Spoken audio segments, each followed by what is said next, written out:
ലൈഫിലെ പ്രശ്നങ്ങൾ പറഞ്ഞ് ഒന്നിച്ചേരാണെന്ന് പലപ്പോഴും എനിക്ക് തോന്നിയിട്ടുണ്ട്. കൊന്നിട്ട് വന്നാലും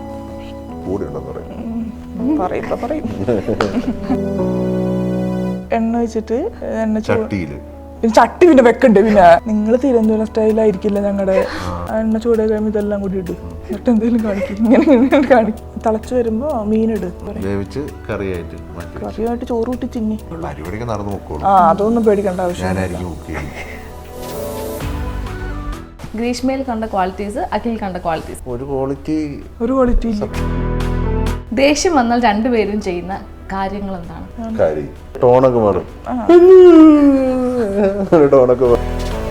ഏറ്റവും കൂടുതൽ വഴക്കിടുന്ന എന്ത് കാര്യത്തിനാണ്? കിടല് കുറച്ച് കൂടി ഒരു കല്യാണം തുടങ്ങിയ പിന്നെയാണ് പ്ലാനിങ്ങിലാണ്. ഞാൻ പറയുന്നത് എന്തെങ്കിലും അവിടെ പിടിക്കില്ല, അവിടെ പറയുന്നത് എന്തെങ്കിലും എനിക്ക് പിടിക്കില്ല.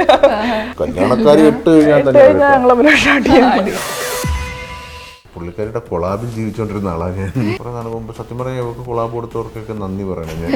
ആ സമയത്ത് ഞാനിങ്ങനെ ചോദിക്കും, ഇപ്പോൾ ഇവരോട് ഈ മാസം കൊളാബ് വന്നില്ലേ?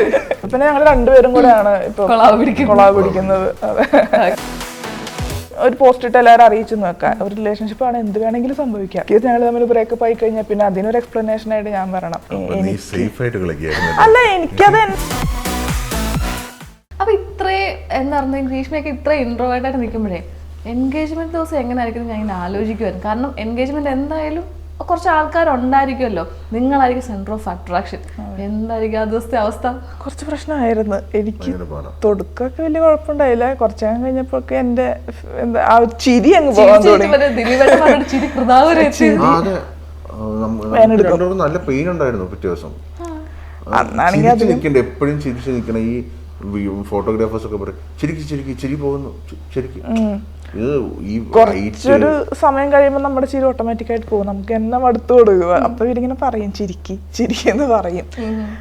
അന്നത്തെ ദിവസം ഇങ്ങനെയൊക്കെയോ. AC ഉള്ള ഹോളിൽ തന്നെ വേർത്തു രണ്ടുപേരും.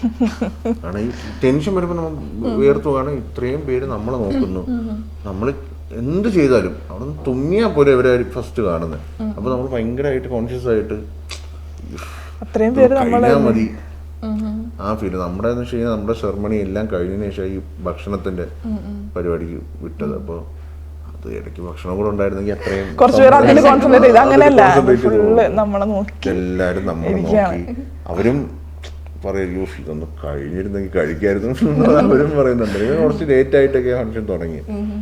അന്ന് ഏറ്റവും കൂടുതൽ ഇപ്പം ആ ഒരു ദിവസം ആകുമ്പോൾ നമുക്ക് ഏറ്റവും കൂടുതൽ ബുദ്ധിമുട്ടുണ്ടാകുന്ന കാര്യങ്ങളല്ലോ. കാരണം മുമ്പ് ചോദിച്ച പോലെ തന്നെ നമ്മൾ ചില കാര്യങ്ങൾ പിടിച്ച് വേണം നിൽക്കാൻ, അല്ലെങ്കിൽ നമ്മളൊന്ന് നിൽക്കണമല്ലോ ഇങ്ങനെ. അപ്പൊ ഏറ്റവും കൂടുതൽ ബുദ്ധിമുട്ടിയ കാര്യം എന്താണ് ആ ദിവസം രണ്ടുപേരും? എനിക്ക് മൊത്തത്തിൽ അന്ന് ഞാനായിരുന്നില്ല. ഞാൻ കണ്ടിട്ടുണ്ട്, പക്ഷെ ഭയങ്കര രസം ഉണ്ടായിരുന്നു. ആ ഒരു അറ്റയറിലൊക്കെ ആദ്യമായിട്ടായിരിക്കും എല്ലാവരും കാണുന്നത്. അപ്പൊ അതായിരുന്നു വെച്ചാൽ മൊത്തത്തിൽ ഞാനൊന്ന് ഒതുങ്ങിപ്പോയി അന്ന്. ആ ഒരു നടത്തത്തിലും എല്ലാത്തിലും ഒരു ഒതുക്കം. എല്ലാരും കമന്റ് ഇട്ടാണ് പങ്കൻ പിങ്കിയെ. എല്ലാത്തിലും ഒരു ഒതുക്കമായിരുന്നു. ഫ്രീ ആയിട്ടൊന്ന് ഇപ്പൊ അക്കിയുടെ അടുത്ത് പോലും എനിക്ക് അങ്ങനെ ഫ്രീ ആയിട്ടൊന്നും അങ്ങനെ സംസാരിക്കാനൊന്നും പറ്റുന്നുണ്ടായില്ല അന്ന്. മൊത്തത്തിലൊരു വേറെ ആരോ പോലെ ആയിരുന്നു അന്നത്തെ ദിവസം. ഞാൻ അത് അത്രയും ഒരു നല്ലൊരു ദിവസമല്ലേ. ഇനിയിപ്പോ കല്യാണത്തിനും അങ്ങനത്തെ ഒരു ചെറിയൊരു മേക്ക് ഓവർ വരും. ആദ്യമായിട്ട് അങ്ങനെ അപ്പം നമ്മുടെ ഒരു എന്താ പറയുക ഡ്രീം ഗേളിനെ അങ്ങനെ ഒരു അറ്റയറിൽ കണ്ടപ്പോഴത്തേന് എന്താ തോന്നുന്നു? ഞാൻ വിശ്വസിച്ചില്ല. ഇതെന്റെ എന്റെ ഗിരീഷൻ തന്നെയാണോ എന്നല്ലേ? ഗിരീഷനാണെന്ന് ഞാൻ സംഭവം എന്ന് വെച്ച് കഴിഞ്ഞാല് ഒരു മേക്കപ്പ് സ്റ്റുഡിയോയിൽ വെച്ചിട്ടായിരുന്നു മേക്കപ്പ് ഒക്കെ. അപ്പം ഞാൻ ആദ്യം കയറിയപ്പോൾ ഞാൻ പുള്ളിക്കാരി അല്ലെന്നൊക്കെ വിചാരിച്ച് ഞാൻ ഇറങ്ങുന്ന സമയത്ത് പുള്ളിക്കാരുടെ ഫ്രണ്ടിനെ കണ്ടു. അങ്ങനെയാണ് ഞാൻ അകത്ത് കയറുന്നത്. അകത്ത് കയറിയിട്ട് കൊള്ളാം, അടിപൊളിയാ. പെട്ടെന്നായിട്ട് മനസ്സിലായില്ല. പിന്നെ ഒന്നും കൂടെ നോക്കിയപ്പോഴാ ഇവള് തന്നെയാണല്ലോ. പക്ഷെ വൺ ഡേ ഓഫർ അത്. ആ ഒരു ദിവസം മാത്രമേ കാണാൻ പറ്റുള്ളൂ. പിറ്റേ ദിവസം മേക്കപ്പ് കഴിച്ച് ഇതിനിടയ്ക്ക് ഞാനൊരു വീഡിയോ കണ്ടു മൂക്ക് കുത്താനൊക്കെ പോയത്. അപ്പൊ ഇത്രയും നാളായിട്ട് ചിലപ്പോൾ ആഗ്രഹം ഉണ്ടായിരുന്ന കാര്യമായിരിക്കുമല്ലോ. അപ്പം ഇതിപ്പം എന്താണ് അഖിൽ ചേട്ടനോട് ചോദിച്ചിട്ട് ഞാൻ മൂക്ക് കുത്തിക്കൊണ്ട് അങ്ങനെയൊക്കെ എന്റെ നിർബന്ധമായിരുന്നു. ഞാൻ അമ്മയോട് ഇങ്ങനെ പറയുമായിരുന്നു എനിക്ക് ഈ സെക്കൻഡ് സ്റ്റഡ് കുത്തണമെന്ന് ആഗ്രഹം ഉണ്ടായിരുന്നു. അപ്പൊ അത് അമ്മയോട് പറയുമ്പോ സെക്കൻഡ് സ്റ്റഡ് മൂക്കുത്തുന്ന കാര്യമൊക്കെ പറയാം. അമ്മ ഇങ്ങനെ കേട്ടോണ്ടിരിക്കുക. അമ്മ അങ്ങനെ വലിയ പ്രോത്സാഹനം തരുന്നുണ്ടായിരുന്നില്ല. ആളുടെ അടുത്ത് പറഞ്ഞപ്പോ തന്നെ പോയി കുത്തി എന്റെ അല്ല പുള്ളിക്കാരി സെക്കൻഡ് സ്റ്റഡ് എന്ന് പറഞ്ഞിട്ടാണ് വന്നത്. വിചാരിച്ചപ്പോ ഞാൻ അവിടെ ഈ ഡെമോ കാണിക്കാനായിട്ട് ഈ ഇതുണ്ടല്ലോ സ്റ്റിക്കിങ് പരിപാടിയുണ്ട്. അപ്പം ഞാനത് ചുമ്മാ ഇങ്ങനെ വെച്ച് കൊള്ളാലോ പരിപാടി കുത്തി വെച്ചോട്ടാ അപ്പൊ തന്നെ കുത്തി സ്പോട്ടിൽ കുത്തി അങ്ങനെ കുത്തിയാണ്. ഇപ്പം നമ്മുടെ ഇപ്പൊ ഇങ്ങനെ കുറെ സങ്കല്പങ്ങൾ കാണല്ലോ നമുക്ക് ബോയ്സിനൊക്കെ ചിലപ്പോൾ ഇഷ്ടമായിരിക്കും നമ്മുടെ അല്ലേ പാട്ട്. സങ്കല്പമൊക്കെ വേറെ പിള്ളേരുടെ അടുത്ത് പറയാൻ പറ്റില്ല, ഇവളടുത്തൊന്നും പറയാൻ പറ്റുന്നില്ല, ഇവളത് ചെയ്യില്ല. എവളെങ്ങനെയാണോ അവളായിട്ട് തന്നെ ഇരിക്കും. ആദ്യമേ നമ്മൾ പറഞ്ഞിട്ടുള്ള കാര്യമാണ്. അപ്പൊ ഗ്രീഷ്മയെ പരിചയപ്പെടുന്നതിന് മുമ്പ് എന്തായാലും അഖിൽ ചേട്ടൻ ഒരു സങ്കല്പം കാണല്ലോ, എന്റെ പാർട്ട്ണർ ഇങ്ങനെ ആയിരിക്കണം അങ്ങനെ ആയിരിക്കണം എന്നൊക്കെ. അപ്പൊ അതിൽ എന്തൊക്കെ ക്വാളിറ്റീസ് ഗ്രീഷ്മയ്ക്ക് ഇപ്പൊ ഉണ്ട് കറങ്ങി? എല്ലാ ക്വാളിറ്റിയും എല്ലാം ഉണ്ട്. അപ്പൊ പിന്നെ സങ്കല്പം ശരിയായില്ല എന്ന് അല്ല സങ്കല്പം സെറ്റ് ആയില്ല എന്ന് പറഞ്ഞാൽ പിന്നെന്താ? അതല്ല സംഭവം, ലുക്ക് വൈസ് ആണോ? ഫ്രണ്ട്സ് ആ ഒരു പ്രശ്നമാണ്. അല്ലാതെ ഇപ്പോഴും ഞാൻ നമ്മളെ കളിയാക്കും, അതൊരു രസമല്ലേ.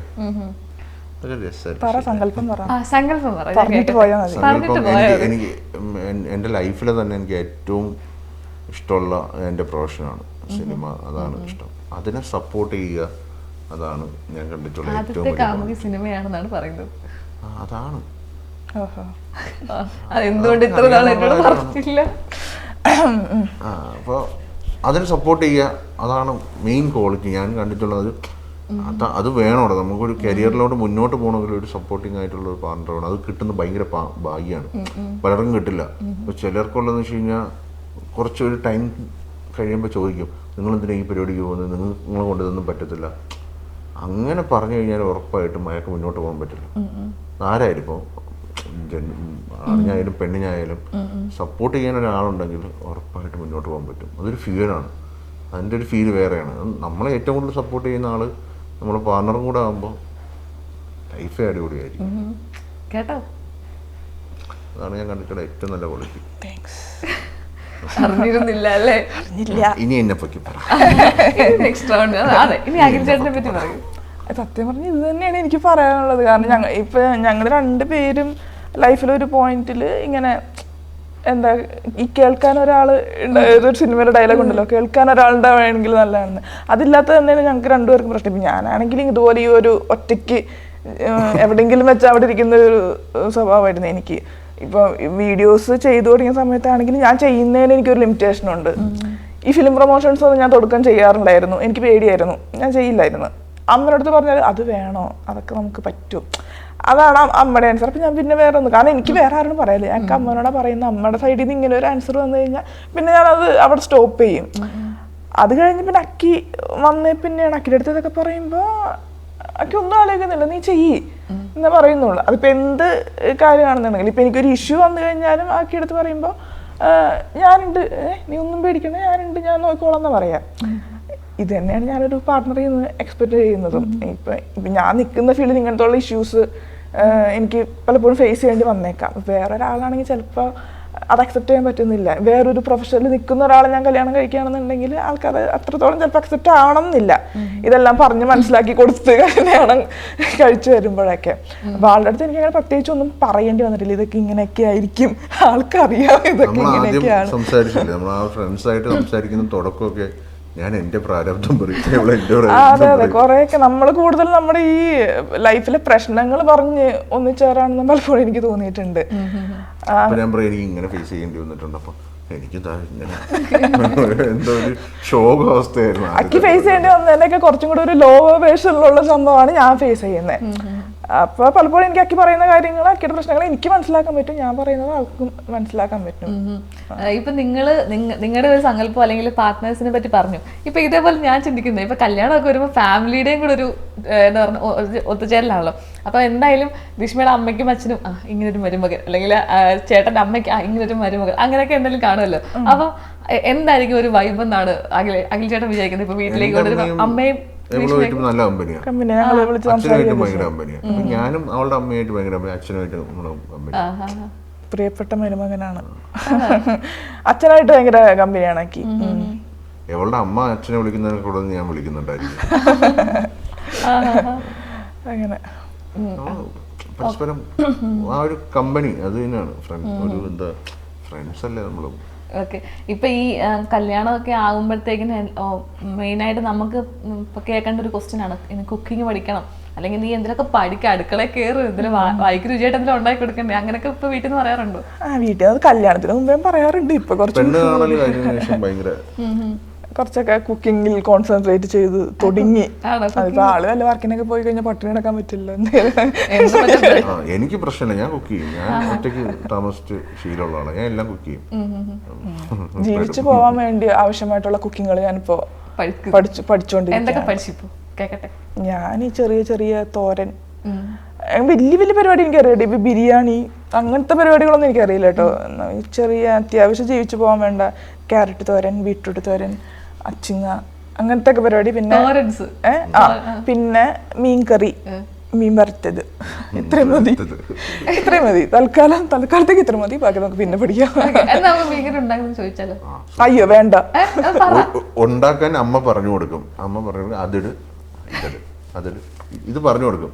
അതല്ലാതെ സ്വന്തമായിട്ട് കംപ്ലീറ്റ് ആയിട്ട് ഉണ്ടാകും. ഒരാളുടെ ഹെൽപ്പ് ഉണ്ടെങ്കിൽ പരിപാടി നടക്കും.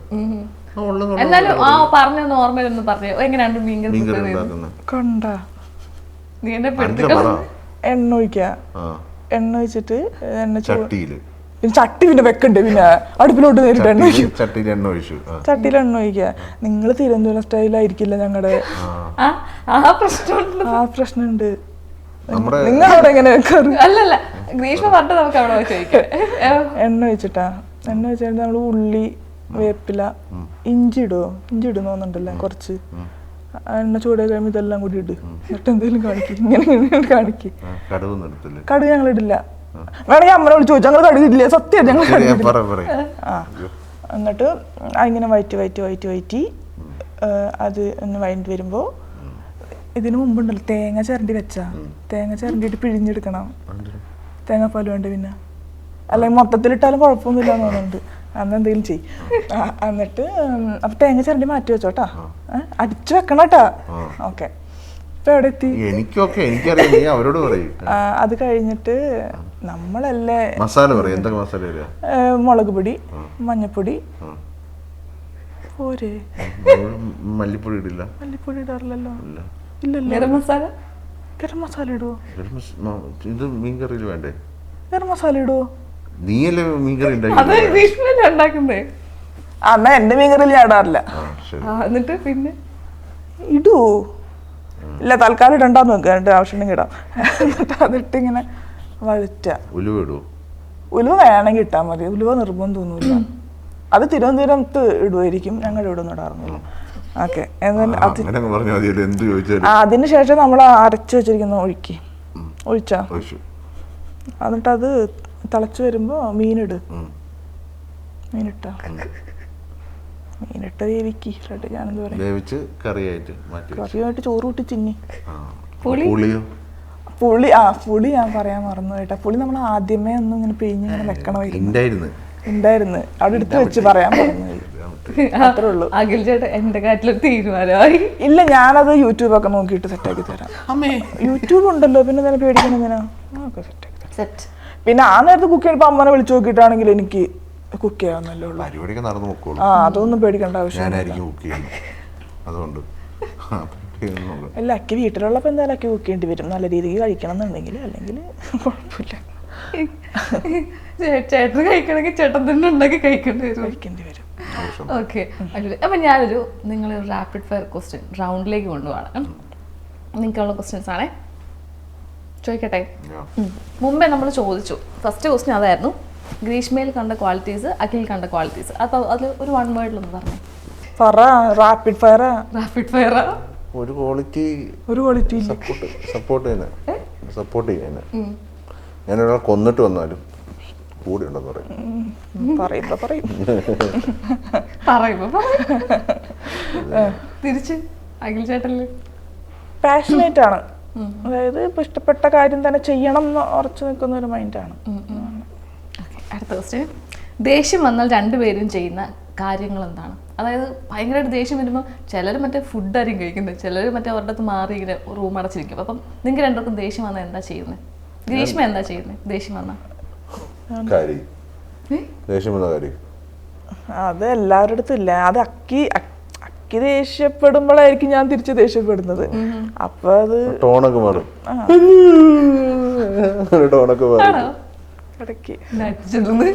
അല്ല, പുള്ളിക്കാരിക്ക് അങ്ങനെ ദേഷ്യം പുള്ളിക്കാരി ദേഷ്യം ഒന്നും അങ്ങനെ വരാനല്ല, വന്നു കഴിഞ്ഞാൽ പിന്നെ കരച്ചിലായിരിക്കും വരുന്നത്. എനിക്കെന്ന് വെച്ച് കഴിഞ്ഞാൽ ഞാൻ ഷോർട്ട് ടെമ്പേർഡ്, അത് മെയിനായിട്ട് ഈ വർക്കിൻ്റെ ഒരു ഹാബിറ്റ് ഉള്ളതാണ്. അപ്പോൾ അതുകൊണ്ട് എന്താ ഞാൻ പെട്ടെന്ന് ഷൗട്ട് ചെയ്യും. ഇപ്പം അഖിൽ ചേട്ടനോട് അല്ലാതെ ടൈമിലൊക്കെ ദേഷ്യം വരുമ്പോൾ എന്ത് ചെയ്യും? എന്റെ അമ്മയുടെ അടുത്തൊന്നും ചോദിച്ചു നോക്കും ഞാൻ ദേഷ്യം എന്താ ചെയ്യാ. അമ്മയോടൊക്കെ തിരിച്ച് സംസാരിക്കും കേട്ടോ. തിരിച്ച് സംസാരിക്കുന്നു. അമ്മയുടെ അടുത്ത് ഞാൻ തിരിച്ച് അങ്ങനെ ബാക്കിയുള്ളവരാണെങ്കിൽ ഞാൻ ദേഷ്യം വരുമ്പോൾ ഞാൻ മിണ്ടാണ്ട നിൽക്കുക. ഞാൻ അങ്ങനെ അധികം റിയാക്ട് ചെയ്ത് കഴിഞ്ഞാൽ ചിലപ്പോൾ അത് കൂടുതൽ പ്രശ്നമാവും. അമ്മയുടെ അടുത്ത് മാത്രം ഞാൻ ദേഷ്യം വന്നു കഴിഞ്ഞാൽ തിരിച്ച് സംസാരിക്കും. അതല്ലാണ്ട് വേറെ ആരെങ്കിലും ആണെന്നുണ്ടെങ്കിൽ അങ്ങനെ അധികം പ്രശ്നം. അമ്മ ഈ രണ്ടുപേരുടെ അടുത്തുള്ള പരിപാടി ഉള്ളവർക്ക്, ബാക്കി പുറത്തുനിന്ന് ഒരാൾ ദേഷ്യപ്പെട്ട ഒതുങ്ങിപ്പോവും. പൊതുവെ സൈലന്റ് ആയിരിക്കും. പിന്നെ വല്ലാണ്ടങ്ങ് ചൊറിഞ്ഞാൽ മാത്രമേ ഞാൻ തിരിച്ചെന്തെങ്കിലൊക്കെ പറയുള്ളൂ. അപ്പൊ അമ്മയോട് ചോദിച്ചാൽ ചിലപ്പോൾ അറിയാൻ പറ്റുമായിരിക്കും അല്ലേ? അമ്മയോട് ചോദിച്ചാൽ അറിയാൻ പറ്റും എന്താ പറയുന്നത്. അപ്പൊ ചോദിച്ചാലോ? വേണ്ട ചിലപ്പോ ചോദിച്ചു കഴിഞ്ഞാൽ മറ്റേ മൊത്തത്തിലേക്ക് പോന്നാലോ വേണ്ട, അമ്മയോട് ചോദിക്കണ്ട. ഓക്കെ, അപ്പൊ അടുത്ത ക്വസ്റ്റ്യന്,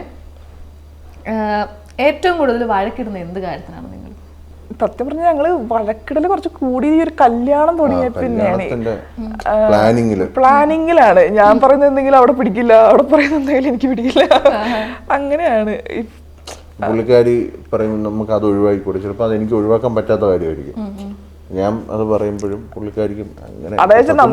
അതായത് ഇപ്പൊ നമുക്ക് രണ്ടുപേർക്കും വലിയ ചെലവില്ലാണ്ട് കല്യാണം നടത്തണം, പക്ഷെ പല കാര്യങ്ങളും നമുക്ക് ഒഴിവാക്കാൻ പറ്റുന്നില്ല. അപ്പൊ അതും പറഞ്ഞിട്ട് ചിലപ്പോ ഈസിയാ പറയാൻ, എല്ലാവർക്കും ഈസിയാ രജിസ്റ്റർ മാരേജ് കഴിച്ചാൽ മതി, അല്ലെങ്കിൽ ചിലവ് കുറച്ച് നടത്തിയാൽ മതി. പക്ഷേ ഈ ഫാമിലി ഇൻക്ലൂഡ് ആകുമ്പോൾ അത് എല്ലാ ഫാമിലിയിലും വർക്കാവുമെന്ന് എനിക്കറിയില്ല. പക്ഷെ നമ്മുടെ ഫാമിലിയിൽ നിന്ന് വർക്കാവില്ല, കാരണം അത്ര സ്ട്രെങ്ത് ഉള്ള ഫാമിലിയാണ്. അപ്പോൾ പ്രായമായിട്ടുള്ളവരൊക്കെ ഒരുപാടുള്ളതുകൊണ്ട്. അപ്പോൾ സത്യം പറഞ്ഞു കഴിഞ്ഞാൽ ഞാനും എവളും വഴക്ക് ഉണ്ടായിട്ടുണ്ടെങ്കിൽ തന്നെ മാരേജ് അത് ഞങ്ങൾ പറയുകയും ചെയ്തിട്ടുണ്ട്. ഈ കല്യാണക്കാരി ഇട്ട് കഴിഞ്ഞാൽ തന്നെ രണ്ട് രീതിയാണ്. ഇപ്പോൾ എൻ്റെ അവിടുത്തെ കല്യാണം നടത്തുന്ന രീതിയല്ല ഇവരുടെ രീതി. അപ്പോൾ ഇപ്പോൾ എൻ്റെ അച്ഛനും അമ്മയും ഓക്കെയാണ്. ഇപ്പം ഇവരുടെ അവിടെയൊക്കെ എൻഗേജ്മെന്റ് ഈ ജാതകം മാറുന്ന സംഭവമുണ്ട്, അത് മാവനാണ് ചെയ്യുന്നത്, നമ്മുടെ അവിടെയൊക്കെ അച്ഛനാണ് ചെയ്യുന്നത്. അപ്പോൾ ആ ഒരു ഡിഫറൻസ് ഉണ്ട്. ഇപ്പം എൻഗേജ്മെന്റിന് എൻ്റെ അച്ഛനും ഇവളുടെ മാവനുമായിട്ടാണ് ഇത്, മനസ്സിലായില്ലേ? അവിടെ ആണെങ്കിൽ പെൺകുട്ടിയുടെ അച്ഛനും ചെക്കൻ്റെ അച്ഛനും അങ്ങനെ ചെയ്യുന്നത്. അപ്പം ഇങ്ങനെ കുറേ വ്യത്യാസങ്ങളുണ്ട് കല്യാണത്തിൽ. ഇപ്പോൾ ഈവൻ സദ്യയിൽ പോലും ഭക്ഷണത്തിൽ പോലും വ്യത്യാസമുള്ള ഒരു പരിപാടിയാണ് ട്രിവാൻഡ്രവും ഇവിടെ ആയിട്ട്. അപ്പോൾ ചില കാര്യങ്ങൾ ഇവിടെ പറയാം, എന്തിനാണ് അവിടെ നടത്തുന്നത്, അത് ഒഴിവായിക്കൂടെ? അപ്പോൾ എനിക്കത് ഒഴിവാക്കാൻ പറ്റില്ലായിരിക്കും. കാരണം എന്ന് വെച്ച് കഴിഞ്ഞാൽ ഇപ്പം എൻ്റെ അച്ഛനും അമ്മയും ഓക്കെ ആയിരിക്കും, ഞാൻ പറയുന്ന കാര്യങ്ങളൊക്കെ കേൾക്കുമായിരിക്കും. പക്ഷേ ഫാമിലിയിലുള്ള ആൾക്കാർക്ക് അത്രത്തോളം അങ്ങോട്ട് ദഹിക്കണമെന്നില്ല. ഈവൻ നമ്മുടെ എൻഗേജ്മെൻറ്റ് സമയത്ത് തന്നെ മതപരമായിട്ടുള്ള നമ്മുടെ കാസ്റ്റുമായിട്ട് ബന്ധപ്പെട്ട ചടങ്ങുകളൊന്നും നടത്താത്തതിൻ്റെ പേരിൽ പരാതി പറഞ്ഞ ആൾക്കാരുണ്ട്. അതൊക്കെ നോക്കണം, അതൊക്കെ നോക്കാം. അപ്പോൾ അതിൻ്റെയൊക്കെ പേരിൽ വഴക്കുണ്ടാവാറുണ്ട്. ആ ഒരു അഭിപ്രായ വ്യത്യാസം അല്ലാതെ വഴക്കില്ല കേട്ടോ. അല്ലാതെ ഇപ്പോൾ ബൈ പ്രൊഫഷണൽ ആയാലും വീഡിയോ ചെയ്യുന്ന കാര്യത്തിലും അതിലൊന്നും വഴക്കില്ല. ഈ ഒരു കാര്യം എടുത്തിട്ടാൽ ഇതെങ്ങനെ നടത്തിയെടുക്കണ്ടേ, വലിയ പാടുള്ള പണിയത്. കുറെ പേരുടെ ഇഷ്ടങ്ങൾ നോക്കി ചെയ്യല്ലേ. അതിന്റെ ഒരു മോർ ആൻഷ്യസ് ആരാണ്? പെട്ടെന്ന് ടെൻഷൻ അല്ലെങ്കിൽ ആൻഷ്യസ് ആവുന്ന ആരാണ്? ഞാനാണ്. ചെറിയ ചെറിയ കാര്യങ്ങൾക്കും ആൻഷ്യസ് ആവും. ഓക്കെ, അതേപോലെ രണ്ടുപേരുടെ ഫേവറേറ്റ് ഫുഡ് എന്താണ്? ഗ്രീഷ്മയുടെ ഏറ്റവും ഫേവറേറ്റ് ഫുഡ് എന്താ? മുട്ട puffs, chicken fried rice. Puffs അങ്ങനെ ഇടയ്ക്ക്, അതായത് ഇപ്പൊ ലോ മെയിൻ്റനൻസ് ഗേൾഫ്രണ്ട് ആയതുകൊണ്ട് തന്നെ പപ്സ് കൊടുത്താണ് ഒതുക്കി നിർത്തുന്നത്. പപ്സ് ഇഷ്ടം. തിരിച്ച് അഖിൽ ചേട്ടന് ഇഷ്ടമുള്ള ഫുഡ് ഏതാ ഫേവറേറ്റ്? ചിക്കൻ ബിരിയാണി ആയിരിക്കും. ഇന്നലെ അമ്മ പറഞ്ഞ കാര്യം അത്. എന്ത്? അമ്മ എന്തോ ഉണ്ടാക്കി വെച്ചിട്ട് കഴിച്ചില്ല എന്ന് പറഞ്ഞു. ഞാൻ അമ്മ എന്തോ ഉണ്ടാക്കി വെച്ചിട്ട് ഞാൻ കഴിച്ചില്ല എന്ന് പറഞ്ഞ കാര്യം എന്താ? ഏതമ്മ ഉണ്ടാക്കി വെച്ചത്? എന്റെ അമ്മ. ഇത് ഒരട്ടിയും പരിപ്പ് കറിയും. ഒരട്ടി ട്രിവാൻഡ്രത്തുള്ള ഒരട്ടി, നമ്മുടെ പത്തിരിയില്ലേ, അരിപ്പത്തിരി, അതിലിച്ചിരി കട്ടികളുള്ളൊരു ഫോർമേഷൻ. അല്ല, അത് നമ്മൾ രണ്ടുപേരും ഒരുമിച്ച് ഇതുവരെ കഴിച്ചിട്ടില്ലല്ലോ. അത് കഴിച്ചിട്ടുണ്ട്, അതിന് ഭയങ്കര ട്രിവാൻഡ്രത്തുണ്ടെങ്കിൽ എന്റെ ഏറ്റവും ഫേവറേറ്റ് ഫുഡ് അത്. വാങ്ങിച്ചു കൊടുക്കണ്ടേ ഇത്രയും നാൾ? ഇവിടെ വാങ്ങാൻ കിട്ടില്ല. അല്ല, അവിടെ കൊണ്ട് വാങ്ങിച്ചു കൊടുക്കണം. പിന്നെ 50 ഉറട്ടി മേടിക്കാൻ വേണ്ടി വേണ്ട കല്യാണം കഴിഞ്ഞിട്ട് വാങ്ങിച്ചല്ലേ വീട്ടിലുണ്ടാക്കാൻ പറ്റുന്നതാണ്. വീട്ടിൽ ഉണ്ടാക്കുന്ന ഒരു ഡിഷാണ്. അപ്പോൾ ട്രിവാൻഡ്രത്തുള്ള ഒരുപാട് നമ്മുടെ ഈ ട്രിവാൻഡ്രത്തുള്ള ഫുഡിന്റെ ഹാബിറ്റൊക്കെ നമുക്ക് ഈ തമിഴ്നാട് അഡോപ്റ്റേഷൻ കുറെ ഉണ്ട്. മേ ബി നിങ്ങളുടെ വർക്കലക്കാരനെ അറിയായിരിക്കും ഒറട്ടി എന്ന് പറഞ്ഞു കഴിഞ്ഞാൽ. അറിയില്ല ഒറട്ടി? നമ്മളവിടെ കഴിക്കുന്ന സാധനം ഒറട്ടി. സർപ്രൈസ് ഏറ്റവും കൂടുതൽ കൊടുക്കുന്ന ആരാണ്? ഞാൻ കണ്ടു മറ്റേ ബർത്ത്ഡേക്ക് സർപ്രൈസ് ഒക്കെ തന്നു. ആരാ എന്താ രാത്രി പാതിരാത്രി കയറി വന്നേക്ക്? അതൊന്നുമല്ല, ഒരുപാട് സർപ്രൈസ് ചെയ്യാൻ പുള്ളിയെ പിടിക്കത്തില്ല, അതിനുള്ള ബുദ്ധിയൊന്നുമില്ല, മനസ്സിലാകത്തില്ല. അതെ, എനിക്ക് സർപ്രൈസ് അങ്ങനെ കൊടുക്കാൻ പറ്റത്തില്ല. എന്നെ വീട്ടിൽ നിന്ന് വിടണ്ടേ സാറ് രാത്രി 12 മണിക്ക് സർപ്രൈസ് തരാനായി? പകല് തരാം. ഞാൻ കൊടുത്തിട്ടൊക്കെ സർപ്രൈസ്. ഞാൻ ഒരിക്കലും ഞങ്ങളുടെ ലവ് ആനിവേഴ്സറിയുടെ അന്ന് ഞാനൊരു സ്പീക്കർ സർപ്രൈസ് ആയിട്ട് കൊടുത്തിട്ടുണ്ട്. തിരിച്ചെന്തൊക്കെ സർപ്രൈസ് കൊടുത്തിട്ടുണ്ട്? ഒരുപാട്. ഫസ്റ്റ് ടൈം ഞാൻ എന്ത് ഗിഫ്റ്റ് കൊടുത്താലും ആദ്യമായിട്ട് കൊടുത്ത സർപ്രൈസ് എന്താ? നിങ്ങൾ ഒരു റിലേഷൻഷിപ്പിലൊക്കെ ആയി കഴിഞ്ഞിട്ട് കഴിഞ്ഞ ഓണത്തിന് ഡ്രസ്സ് എടുത്ത് കൊടുത്തപ്പോൾ ഞാൻ പറയാം അടുത്ത ഓണം നമുക്ക് ഒരുമിച്ചെടുക്കാം.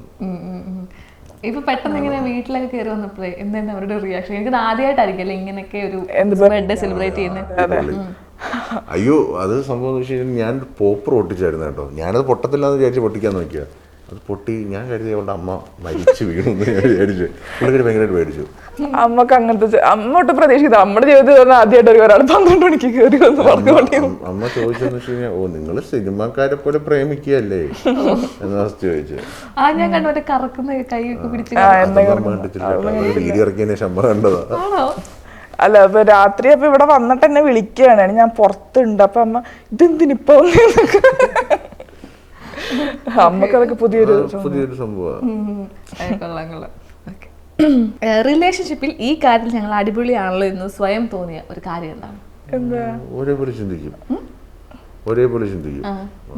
പിന്നെ ഞങ്ങൾക്കിടയിൽ അങ്ങനെ ഒരു ഈഗോ പരിപാടി ഇല്ല, ഒന്നുമില്ല. ഇപ്പൊ ഞാനും ആ ഫീൽഡല്ലേ നിൽക്കുന്നത്, ഞാൻ ഫിലിം ഫീൽഡാണ് നിൽക്കുന്നത്. അപ്പോൾ പുള്ളിക്കാരിയായിരിക്കും ആൾക്കാർ തിരിച്ചറിയുന്നത് എപ്പോഴും. അപ്പോൾ എനിക്ക് വേണമെങ്കിൽ തോന്നും അത് എന്നെ തിരിച്ചറിയട്ടെ, എന്നെ ഒരു പട്ടിക്കുറുക്കനും അറിയത്തില്ല എന്നെനിക്ക് പറയാനില്ല. അതൊന്നുമില്ല, നമ്മൾ തമ്മിൽ ആ ഒരു പ്രശ്നമില്ല. എനിക്ക് ഭയങ്കര സന്തോഷമാണ് പുള്ളിക്കാരിയുടെ ആൾക്കാർ വന്ന് സംസാരിക്കുന്നതാണ്. ഫേവറേറ്റ് ഡെസ്റ്റിനേഷൻ രണ്ടുപേരുടെ? ഗ്രീഷ്മയുടെ ഫേവറേറ്റ് ഡെസ്റ്റിനേഷൻ എന്തായിരിക്കും? ഒരു ഹണിമൂണൊക്കെ പ്ലാൻ ചെയ്യുമ്പോൾ എങ്ങോട്ടായിരിക്കും പോകാൻ പ്ലാൻ ചെയ്യുന്നത്? എങ്ങോട്ടാ? ഇപ്പോഴോ ഞങ്ങൾ രണ്ടുപേരും പ്ലാൻ ചെയ്തേക്കുന്നത് എവിടെ? ഹിമാലയൻ ട്രിപ്പ് എന്തോ വലിയ കാര്യം പറഞ്ഞിട്ടിരിക്കുക. ഞങ്ങൾക്ക് നടക്കുമെന്ന്, ഞങ്ങള് കല്യാണം കഴിഞ്ഞിട്ട് ട്രാവൽ വ്ളോഗേഴ്സ് ആവാൻ ഇരിക്കുക. നടക്കുമെന്ന് ഞങ്ങൾക്ക് അറിയാം. ഫസ്റ്റ് ഉറങ്ങുന്ന ആളാ എന്റെ കൂടെ ട്രാവൽ വ്ളോഗിങ്ങിന് വരാൻ പോകുന്നത്. ഗ്രീഷ്മയെ കൊണ്ട് ഞാൻ ഹിമാലയം വരെ എങ്ങനെ പോകുന്നല്ലേ? ഉറങ്ങിക്കൊണ്ടിരിക്കുമ്പോ ഹിമാലയത്തിൽ പോയില്ല, നമുക്ക് പൊന്മുടിയെങ്കിലും പോവാം.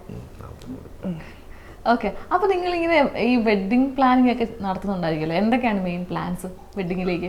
വെഡിങ്ങിന്റെ കഥ ഞാൻ പറഞ്ഞു. ഞങ്ങളങ്ങനെ ഇപ്പൊ ഈ ഹൽദി സംഗീത് അങ്ങനത്തെ പരിപാടി, കല്യാണമൊക്കെ പറയുമ്പോ എന്തെങ്കിലുമൊക്കെ പണ്ട് മുതലുള്ള ഒരു ആഗ്രഹം കാണുമല്ലോ, ഇങ്ങനത്തെ കളർ ഡ്രസ്സ് ഇടണം, അല്ലെങ്കിൽ എന്തെങ്കിലുമൊക്കെ ഇങ്ങനത്തെ ഒരു അങ്ങനത്തെ എന്തൊക്കെ പ്ലാനൊക്കെ കാണത്തില്ലേ? ആ പ്ലാനില് ഒരു പ്ലാൻ നമ്മൾ നടത്തി. നമ്മുടെ എൻഗേജ്മെന്റിന് സേവ് ദ ഡേറ്റ് ആ ഒരു വീഡിയോ ഇറക്കി, അതൊരു പ്ലാനായിരുന്നു.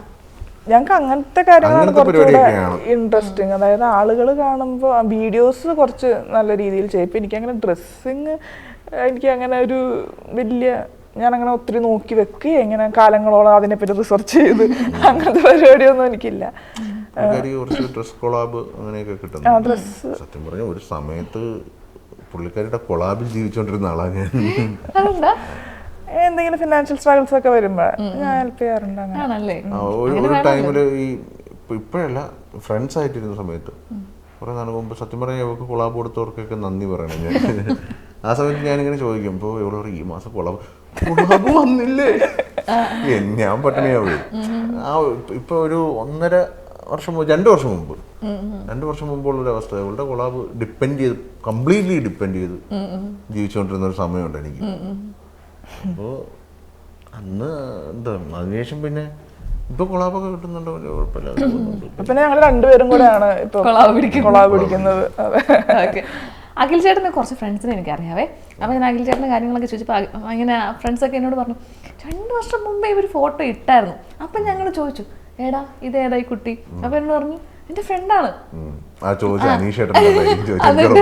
എന്നിട്ട് അത് കഴിഞ്ഞിട്ട് ഇങ്ങനെ കുറെ നാൾ വീണ്ടും കഴിഞ്ഞപ്പോഴത്തേക്കിനും വീണ്ടും ഒരു പോസ്റ്റ് ഇട്ടു, ആരുടെ കുട്ടി? അല്ല ഞങ്ങൾ ചെറുതായിട്ടൊന്ന് റിലേഷൻഷിപ്പിലൊക്കെ ആയി. അത് കഴിഞ്ഞ് വീണ്ടും ചോദിച്ചപ്പോഴത്തേക്കും ഞങ്ങളുടെ കല്യാണമാണ്, എൻഗേജ്മെന്റ് ആണെന്നൊക്കെ. അപ്പൊ ഇങ്ങനെ പിടികൊടുക്കാതിരിക്കുന്ന ഒരാളായിരുന്നു പറഞ്ഞു. അപ്പം അത് നമ്മളിങ്ങനെ എന്താ പറയാ ഇതായി കഴിഞ്ഞ ശേഷം ആരും അറിയണ്ട, നമ്മൾ കുറച്ച് പേഴ്സണലി വെച്ചേക്കാം അങ്ങനെയൊക്കെ ഇങ്ങനെ.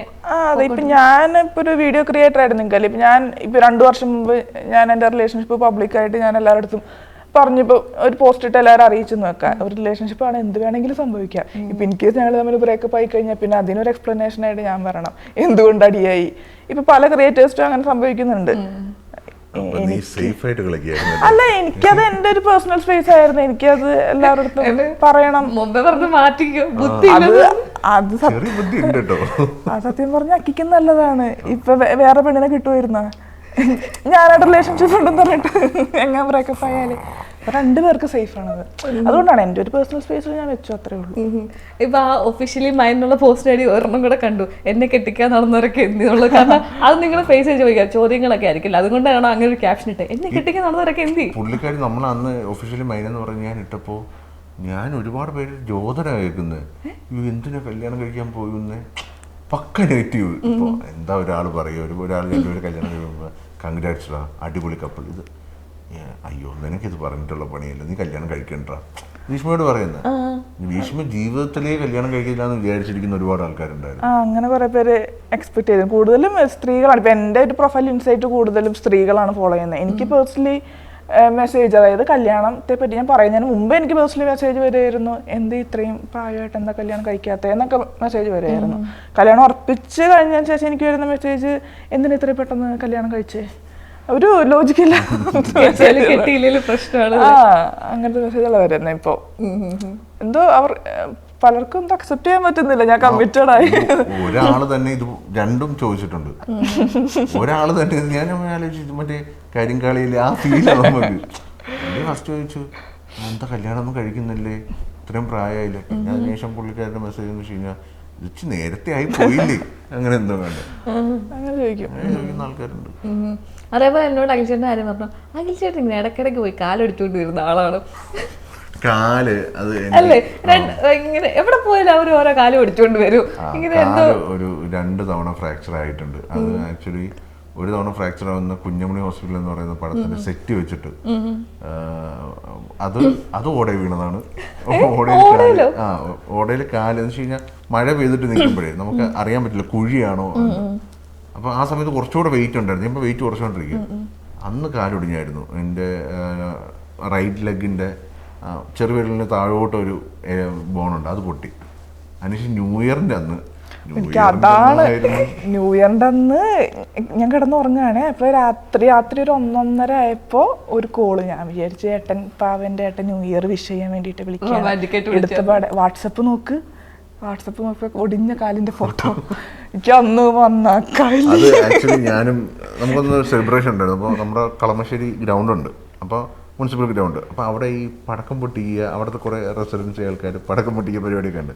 അപ്പം ഞാൻ താമസം നിഖിലെന്ന് പറയുന്നൊരു ഫ്രണ്ട് ഉണ്ട് കൂടെ. അവൻ അപ്പുറത്തോട്ട് മാറി പടക്കം പൊട്ടിക്കുന്നു. അപ്പോൾ ഈ 12 മണിയാകുമ്പോൾ ലൈറ്റൊക്കെ ഓഫ് ചെയ്തിട്ട് പടക്കം പൊട്ടിക്കുക, അത് രസം അവിടുത്തെ പരിപാടിയാണ്. ഈ കൊച്ചു കുട്ടികളൊക്കെ ഉണ്ട് നമ്മുടെ അടുത്ത്, ചേട്ടാ ഒരു പടക്കം തരും കേട്ടോ, ഒന്ന് കൊടുക്കും, അപ്പോൾ വീണ്ടും വരും, ചേട്ടാ ഒരു പടക്കം കൂടെ. അപ്പോൾ ഇവൻ പോയിട്ടൊരു 10 പേരെ വിളിച്ചിട്ട് വരും, ആ ചേട്ടൻ ഒരു പടക്കം കൊടുക്കുന്നുണ്ട്. ഇങ്ങനെ വന്ന് നിൽക്കുന്ന കുറേ കുട്ടികളുണ്ട്.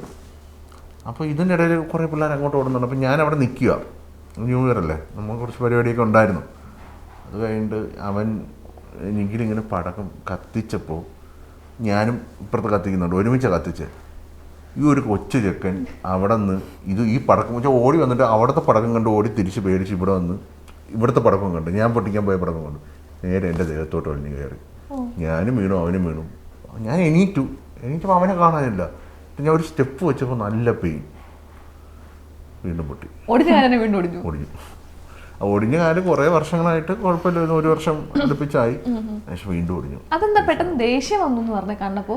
ഞാൻ അത് ഒരു പ്രാവശ്യം ഒടിഞ്ഞ്, അത് വേറൊരു ദിവസം കണ്ടില്ല, ന്യൂ ഇയറിന്റെ അന്ന് രാത്രി, വർഷം തുടങ്ങുന്നത്. അപ്പം ഞാൻ കാണിച്ചിട്ട് നിങ്ങളിങ്ങനെ ഒരറ്റത്തും അങ്ങറ്റത്തും കിടക്കുന്ന ആൾക്കാരാണ് പറവൂർ അല്ലെ ട്രിവാൻഡ്രം. അപ്പം നിങ്ങളിങ്ങനെ സ്ലാങ് ഒക്കെ പറയുമ്പോഴത്തേനും ഗ്രീഷ്മയാണ് എന്താ ഈ പറയുന്നത് അങ്ങനെയൊക്കെ നിൽക്കാറുണ്ട്. ചില വാക്കുകളുടെ പ്രശ്നം മാത്രമേ ഉള്ളൂ. പിന്നെ ഈ ഇടയ്ക്ക് ഇങ്ങനെ എന്തെങ്കിലും പറയുമ്പോ അപ്പിടേ ആക്ച്വലി എനിക്ക് അങ്ങനെ പ്രശ്നമുള്ളതായിട്ടൊന്നും എനിക്ക് തോന്നിയിട്ടില്ല. ചിലരൊക്കെ അങ്ങനെ മാറ്റിയൊക്കെ സംസാരിക്കാറുണ്ട് ആൾക്കാരുടെ ഇടയിലൊക്കെ. എനിക്കങ്ങനെ നാണക്കേടൊന്നും തോന്നിയിട്ടില്ല. ഞാൻ എന്താണോ പറയുന്നത് അത് നമ്മളെ കുഞ്ഞിലേ തൊട്ട് കേൾക്കുന്ന അച്ഛൻ്റെ നിന്നും അമ്മയെന്നും കുടുംബക്കാരിൽ നിന്നൊക്കെ. അത് ഈ ചില ട്രിവാൻഡ്രംകാർക്ക് ഒരു ഫീൽ ഉണ്ടായിരിക്കും, അയ്യോ നമ്മുടെ ലാംഗ്വേജ് എന്തോ മോശമാണ്. എനിക്ക് ആ ഫീലില്ല, ഞാൻ എവിടെയും പറയും. ഇപ്പം ട്രിവാൻഡ്രം ആണോ ഇപ്പൊ കുറെ നാളുടെ എറണാകുളം ഉണ്ടല്ലോ, എവിടെയാണ് കുറെ കൂടി ഒരു കംഫർട്ടബിൾ? എനിക്ക് സത്യം പറഞ്ഞു കഴിഞ്ഞാൽ ട്രിവാൻഡ്രത്ത് അധികം നിൽക്കുന്നത് എനിക്ക് ഭയങ്കര പ്രശ്നമുള്ള കാര്യം. കാരണം എൻ്റെ ഏറ്റവും കംഫർട്ട് സ്പേസ് എൻ്റെ ഫ്രണ്ട്സ് ആയാലും എല്ലാം എറണാകുളത്താണ് കൂടുതൽ. എനിക്ക് ട്രിവാൻഡ്രത്ത് വളരെ ചുരുക്കം ഫ്രണ്ട്സേ ഉള്ളൂ. അപ്പോൾ എൻ്റെ വീടിനടുത്ത് പോലും എനിക്ക് വളരെ ചുരുക്കം ഫ്രണ്ട്സേ ഉള്ളൂ. ഇവിടെ ഒരുപാട് ഫ്രണ്ട്സ് ഉണ്ട്. അപ്പോൾ നാട്ടിലൊക്കെ പോയിട്ട് ഞാൻ നാട്ടിൽ പോയാൽ 1-2 ദിവസമൊക്കെ നിൽക്കാറുള്ളൂ. എനിക്ക് ഭയങ്കര ബുദ്ധിമുട്ടാണ് അവിടെ നിൽക്കാൻ. അപ്പോൾ ഞാൻ വീട്ടിൽ പറയാം എനിക്ക് എന്തൊക്കെ വർക്കൊക്കെ ഉണ്ടെന്ന് പറഞ്ഞിട്ട് ഞാൻ നേരെ ഇവിടെ ഒരു ടോള് കഴിയുമ്പോൾ കിട്ടുന്നൊരു സന്തോഷം ഉണ്ടല്ലോ. പിന്നെ ഈ എടപ്പള്ളി ജംഗ്ഷനിൽ വന്ന് ഇറങ്ങുമ്പോൾ ഉള്ളൊരു സന്തോഷമുണ്ട്. അത് ഭയങ്കര വലുതായിരിക്കും. അത് മെയിനായി ഈ കംഫർട്ട് സ്പേസിൻ്റെ ഒരു ഇതാണ്. എനിക്ക് ഭയങ്കര ഇഷ്ടമാണ്. എനിക്ക് നാട്ടിൽ നിൽക്കുന്ന വലിയ താല്പര്യമുള്ള കേസല്ല. ഒരു പിഴച്ച നാട്ടുകാർ ഭയങ്കര പ്രശ്നമാണല്ലേ ഈ നാട്ടുകാരെ കൊണ്ട്. അത് ആക്ച്വലി നമ്മുടെ ഫീൽഡ് അതാണ്. അപ്പോൾ ചുമ്മാ രണ്ടുപേർക്കും അത് പ്രശ്നം ഉണ്ടായിരിക്കും അല്ലേ? എനിക്ക് നാട്ടുകാരെ കൊണ്ടുള്ള പ്രശ്നം വീഡിയോയിലല്ല. ഈ കല്യാണം ആവാതിരുന്ന സമയത്ത് പുറത്തോട്ട് ഇറങ്ങാൻ പറ്റില്ലായിരുന്നു. എനിക്കും അമ്മയ്ക്കും ഇറങ്ങാൻ പറ്റില്ലായിരുന്നു. അമ്മ പറഞ്ഞു കഴിഞ്ഞാൽ എന്തേ മൂക്കും ഇതുവരെ ഒന്നും ആവാത്തേ, ആയില്ലേ, അങ്ങനത്തെ ഒരു ചോദ്യം. അത് ചോദിച്ചവർ തന്നെ പിന്നെ റിപ്പീറ്റഡ്ലി ചോദിക്കും. അതാണ് എനിക്കുള്ള നാട്ടുകാരെ കൊണ്ടുള്ള പ്രശ്നം. വീഡിയോയുടെ കേസിൽ അങ്ങനെ വലിയ വന്നിട്ടില്ല. ഇപ്പൊ എന്തായാലും കല്യാണം കഴിക്കാൻ പോവല്ലേ, അപ്പൊ നമ്മളൊക്കെ ഈ മറ്റേ കുഞ്ഞിലെ മുതൽ ശീലിച്ചിട്ട് ഈ പ്രായം വരെ എത്ര ശ്രമിച്ചിട്ട് മാറ്റാൻ പറ്റുന്ന സ്വഭാവങ്ങളുള്ളൂ നമുക്കൊക്കെ. അപ്പൊ ഇനി കല്യാണം കഴിക്കുമ്പോഴും കുറച്ചൊക്കെ മാറാം അങ്ങനെ തോന്നുന്ന എന്തൊരു സ്വഭാവമാണ് രണ്ടുപേരുടെ ക്യാരക്ടറിൽ.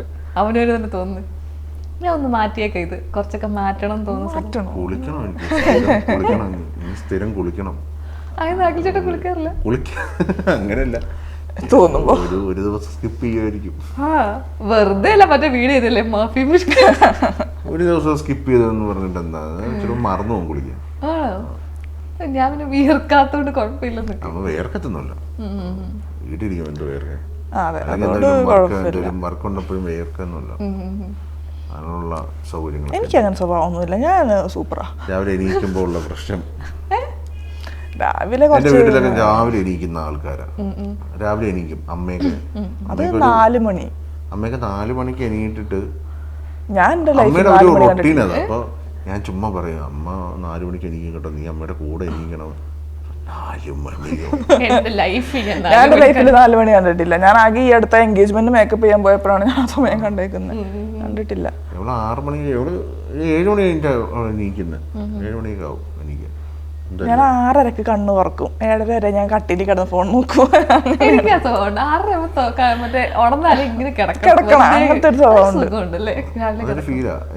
എനിക്ക് പിന്നെ എണീക്കാൻ വലിയ പ്രശ്നമൊന്നുമില്ല. എനിക്ക് റെയിൽവേ ട്രാക്കിന്റെ തൊട്ടടുത്ത വീട്. ഒരു ഡെയിലി പർട്ടിക്കുലർ പോകുന്ന ഒരു ട്രെയിൻ ഉണ്ട്, അത് ഉണർത്തിക്കോളും നമ്മളെ. സൗണ്ട് കേട്ടു.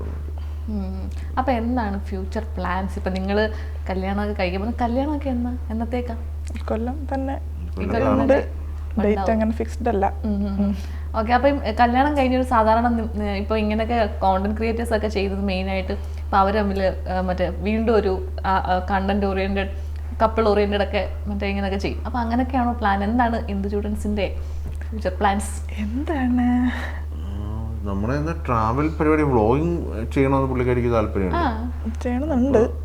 അതിനിപ്പോ ട്രാവൽ പരിപാടി പിന്നെ എൻ്റെ ഒരു പരിപാടി അല്ലല്ലോ, എൻ്റെ ഫേം വേറെയാണ്. ബന്ധങ്ങളുണ്ടെന്നേ ഉള്ളൂ. എനിക്കിപ്പോൾ തന്നെ ഒരു 3 പ്രോജക്റ്റ് റൈറ്റിങ്ങിൽ ലൈനപ്പ് ഉണ്ട്. അപ്പോൾ എനിക്ക് അതിൽ കുറച്ച് തിരക്കായിട്ട് ഞാൻ പോകുമായിരിക്കും. പക്ഷെ എന്നാലും പുള്ളിക്കാരുടെ വീഡിയോസ് എല്ലാം ഞാൻ കല്യാണം കഴിഞ്ഞിട്ട് ഞാൻ ഒറ്റയ്ക്ക് ട്രാവൽ ചെയ്തോളാം. നിർബന്ധമില്ല. അതെ, അങ്ങനെയല്ല, അതൊക്കെ നമുക്ക് ഓക്കെയാണ്. ഫുൾ ടൈം ഇപ്പൊ അമ്മ നിൽക്കുന്ന പോലൊക്കെ വീഡിയോയിൽ ഫുൾ ടൈം നിൽക്കാൻ പറ്റുമോ എന്നുള്ളതൊക്കെ അറിയില്ല. ഇടയ്ക്ക് മറ്റേ അന്നത്തെ രംഗൻ ചേട്ടനെ പോലെ ഇടയ്ക്കിടയ്ക്ക് ഞാൻ വന്നു ഇടയ്ക്കിടയ്ക്ക് വരാം, ഇടയ്ക്കിടയ്ക്ക് വന്നതിന്റെ ഒരു പ്രശ്നം. അതല്ല കല്യാണം കഴിഞ്ഞ അമ്മ പറഞ്ഞേക്കുന്ന കല്യാണം കഴിഞ്ഞ് എന്റെ കൂടെ നിക്കില്ലെന്നാണ്. ഇപ്പൊ കല്യാണം കഴിഞ്ഞ് പിന്നെ ഞാൻ അമ്മനെ വിളിച്ച് വീഡിയോയിൽ നിർത്താൻ പോയി കഴിഞ്ഞാൽ അമ്മ ഓടിക്കുക തന്നെ. അപ്പം ചേട്ടന് ഇനിയുള്ള ഇപ്പം ഡയറക്ഷനാണോ ഇപ്പൊ ആക്ടിങ് ഡയറക്ഷനിലേക്ക് തന്നെയാണ്? നമ്മൾ ഇപ്പൊ ആക്ട് ചെയ്യുന്നത് തന്നെ നമ്മൾ ചെയ്യുന്ന നമ്മൾ പ്രൊഡക്ഷൻ ചെയ്യുന്ന ഏതെങ്കിലും പടത്തിൽ ചെറിയ റോളൊക്കെ ചെയ്യുന്നുള്ളൂ.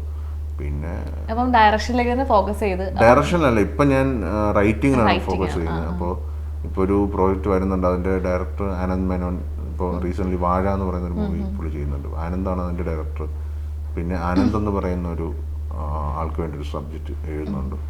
പിന്നെ ഗായത്രി എന്ന് പറഞ്ഞിട്ടൊരു ഫിലിം, അത് റീസെന്റ് വന്നൊരു പ്രോജക്റ്റാണ്. അപ്പോൾ അതും ചെയ്യുന്നുണ്ട്. പിന്നെ ഒരു നെറ്റ്ഫ്ലിക്സ് പ്രോജക്റ്റ് മേ ബി കിട്ടാൻ സാധ്യതയുണ്ട്. റൈറ്റിംഗ് ആണിപ്പോൾ. പിന്നെ ഡയറക്ഷനിലോട്ട് ഇത്രയും നാൾ കഷ്ടപ്പെട്ടല്ലേ, അപ്പോൾ ചെയ്യുമ്പോൾ നല്ലതൊന്ന് ചെയ്യണമെന്നുണ്ട്. അപ്പോൾ അതിന് വേണ്ടി ഞാൻ വെയിറ്റ് ചെയ്യും. പ്രൊഡക്ഷൻ വെയിറ്റിംഗ് ആണ്. ഒരു സ്ക്രിപ്റ്റ് റൈറ്റർക്ക് നല്ലൊരു പാർട്ട്നറിനാണ് കിട്ടിയിരിക്കുന്നത്. മറ്റേ എന്തെങ്കിലുമൊക്കെ ഹ്യൂമറസ് ഫൺ കോമഡി ഒക്കെ വരുമ്പോഴത്തേന് പറഞ്ഞു തരുമായിരിക്കില്ല. നമ്മൾ ഡിസ്കസ് ചെയ്യുന്നുണ്ട്. എനിക്കിപ്പോൾ ഒരു കഥ ഒരു തോട്ട് കിട്ടിക്കഴിഞ്ഞാൽ ഫസ്റ്റ് ഞാൻ ഡിസ്കസ് ചെയ്യുന്നത് ഒരു ലെയർ ആക്കും. ഞാൻ ഒരു ഫ്രെയിം ആക്കിയിട്ട് പുള്ളിക്കാരോട് പറയാം. അപ്പം പുള്ളിക്കാർ പറയാം കൊള്ളാം എന്ന് പറഞ്ഞാൽ പിന്നെ കോൺഫിഡൻസ് ആയി, പിന്നെ പോവുക പരിപാടി. ഞാനിതുവരെ അങ്ങനെ ഒത്തിരി മോശം പറഞ്ഞിട്ടില്ലെന്ന് തോന്നുന്നു സബ്ജക്റ്റുകൾക്ക്. ചിലതൊക്കെ പറയും കേട്ടോ നന്നായിട്ട്. ഇങ്ങനെ ചില കഥകൾ പറയുമ്പോ എവിടെയോ കേട്ട പോലെ തോന്നും. അപ്പൊ ഞാൻ അങ്ങനെ പറയാറുണ്ട്, ഇത് ഇവിടെ കേട്ടിട്ടുണ്ടല്ലോ എന്ന് ഞാൻ പറയാറുണ്ട്. ഓക്കെ, അപ്പൊ എന്തായാലും കുറെ വിശേഷങ്ങൾ അറിഞ്ഞ കുറെ കാര്യങ്ങൾ ഇപ്പോഴാണ് കണ്ടറിയുന്നത്. നമ്മള് വീഡിയോസിലൊക്കെ കണ്ടിട്ടുള്ളതല്ലേ ഉള്ളൂ. അപ്പൊ അല്ലാതെ ഇപ്പൊ ഇത്രയും സംസാരിക്കുന്ന ആദ്യമായിട്ടാണ്. അപ്പൊ എന്തായാലും താങ്ക് യു സോ മച്ച്. അപ്പം advance happy married life. Thank you. Thank you Akhil ചേട്ടാ, Greeshma, thank you so much.